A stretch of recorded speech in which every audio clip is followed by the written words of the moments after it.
শিলিগুড়িতে মহাকাল মন্দিরের শিলান্যাস অনুষ্ঠানে মুখ্যমন্ত্রী মমতা বন্দ্যোপাধ্যায় মহাকাল মন্দিরের নামে একটি ট্রাস্টকে জমি তুলে দেওয়া হবে।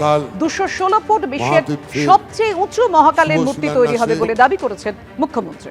ঐতিহাসিক মহাতীর্থে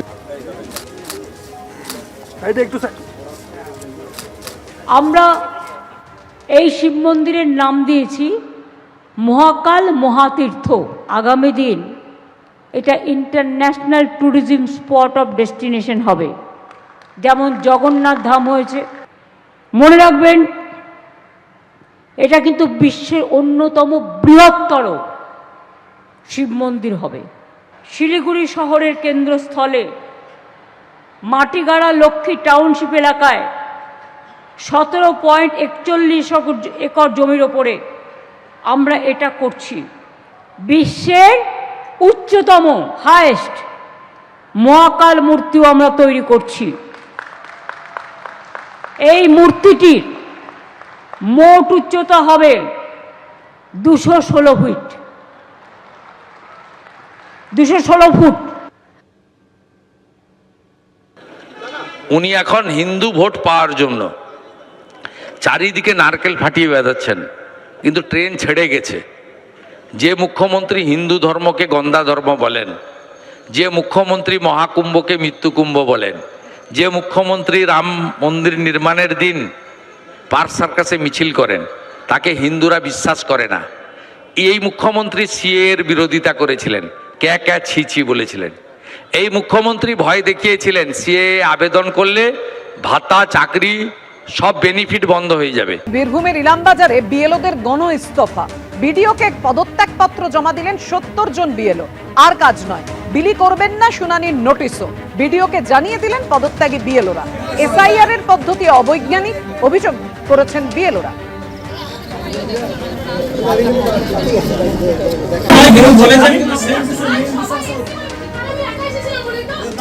কাজ করতে করতে দেখেছি যে একদম পুরো সিস্টেম অবৈজ্ঞানিক ভাবে কাজ চলছে। স্যারের কাজ একদমই ভালো চলছে না। আমরা চাই যে স্বচ্ছতা এবং খুব ভালোভাবে ভোটার লিস্ট তৈরি হোক। তার জন্য আমরা ড্রাফট লিস্ট পাবলিশ করে দিয়েছি।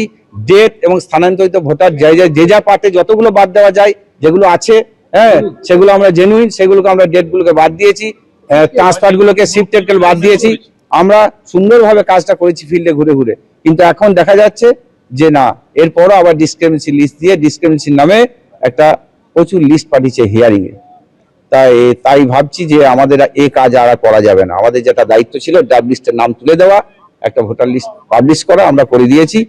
সাধারণ মানুষের বিভ্রান্ত করার জন্য আমরা তাদের বিশ্বাস নিয়ে খেলা করতে পারবো না। তাদের কিছু অভিযোগ ছিলেন, অভাব অভিযোগ ছিল, সেগুলি বলার জন্য তারা এসেছিলেন। আমরা শুনলাম,